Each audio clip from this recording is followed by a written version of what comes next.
Now, Elleithee, the founding executive director of Georgetown University's Institute of Politics and Public Service, and former Arkansas governor and Fox News contributor Mike Huckabee. Good to see you both. So the question is whether Ben Carson can withstand these attacks. I mean, you know what's funny to me, Mo, is that isn't he exactly what we typically point to as like the smartest person in any room, like brain surgeon, right? Isn't that what you always like? Other than rocket scientist, that's what you say. Like, he's no brain surgeon, but he can't run HUD? Well, you know, look, I have respect for Ben Carson's skill in an operating room. But, look, I think it is a curious choice, and I do think that there are some legitimate concerns that he's going to have to answer in his confirmation hearings, and lucky for him, he'll have that opportunity. But you know, he's never really done anything with housing policy, with urban development policy, and he's never run a major organization or bureaucracy. Okay, but you don't think he's smart enough to learn? I'm not saying that maybe he's not, but I do think it's a curious choice. Typically, president-elects, and they're entitled to pick whomever they want, and the Senate is entitled to grill them. Donald Trump has never been in office before. He's never been in office before. He's never run a government before or held any public office. Right, and the jury's still out. He's going to be the president. And the jury's still out how he'll do. But what he said when he was pressed during the campaign on how he'll handle all these complex issues was that he was going to surround himself by experts in the field. I'm not sure that Ben Carson is an expert in this field. In HHS, maybe. Surgeon General, all right, I'm going to get to Governor Huckabee in a minute. But why can't Ben Carson surround himself at HUD with people who understand housing and urban development and bring the decisions to him? And Ben Carson, as a very smart man, will then process the information and say, you're doing it all wrong, or here's a new way of looking at it, or here's how I see it. And that's the advantage of bringing in, you know, the citizen administrator. And he's going to have an opportunity to make that case in his confirmation hearings. But typically you put people in with at least a passing knowledge, basic knowledge of the issue area of the major federal agency that they'll about to run. How's that been working for us, right? Because all these people who back Donald Trump, they want him to bust up the system. They don't like to look to the past as the example of how the future needs to be. And I venture to say they love to see somebody like Ben Carson go in and take an agency, be it HUD, be it veterans, be it whatever it is, and just bring new perspectives to it so that we don't keep getting the same results. Yeah, this is the million-dollar question of the Trump presidency. I'd say the voters that put him in office wanted to just roll a grenade into the room, right, and to just blow up this system. But we don't know what it's going to look like on the back end.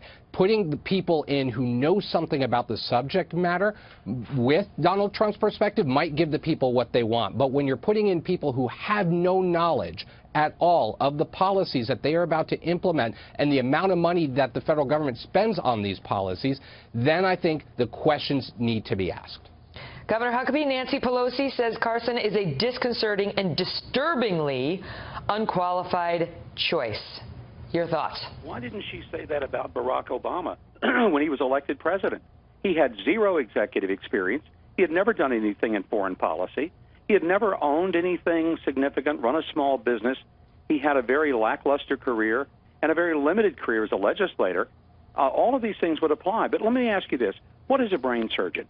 He's a person who goes in to one of the most complex systems on the planet, and he solves a problem by taking a look at incredibly complex situations and figuring out how to make them work. Under enormous pressure. Well, under enormous pressure, and somebody can live or die depending on the slightest move of his hand. The thought that Ben Carson is somehow not capable, that he's not qualified, is an insult to the intellect of every neurosurgeon on God's green earth. Weren't we told, wait, I want to stay with the governor. Weren't we told when Barack Obama was elected and people called him unqualified, so many people said that's a racist statement, that is racist to say that our first black president is unqualified to hold the office merely because he's only been a senator for 2 years. That's now exactly Dr. Carson, one of the most renowned surgeons, pediatric neurosurgeons in the world, he's too stupid to learn how to run an organization that has 8,000 employees.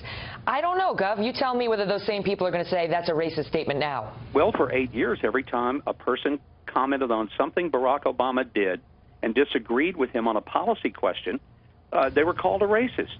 Well, we've all been called racist because we raised questions about Obama's judgment, about his policies. Now, what is different And why wouldn't that same standard be applied when people like Nancy Pelosi or Chuck Schumer or CARE go and attack Ben Carson, who, by the way, spoke very eloquently during the campaign? Somebody must not have been listening, but he spoke very eloquently about how to make an urban America a very different and safe place. This is not a man who has failed to think about these issues, and he grew up with a mother who worked 3 jobs to keep him off government assistance.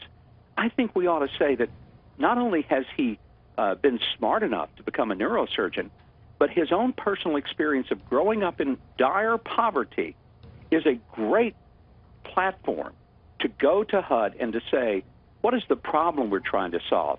Not just, do I know something about what the government's been doing for 40 years, because frankly, what the government's been doing for 40 years hasn't worked. So maybe it's time to bring somebody on with a fresh set of eyes, a fresh set of hands, and in this case, somebody who has been given almost every accolade and award, including major awards from the NAACP, and he's been a hero to the whole country until he decided to run for president as a conservative Republican. He came out and said, you know, a while ago, look, I'm not interested in getting rid of any safety net. I'm interested in getting rid of dependency. And that's an attitude he presumably will bring with him to any government post to which he may or may not be confirmed, you know, if he gets it. Anyway, great to see you both. Thank you guys for being here.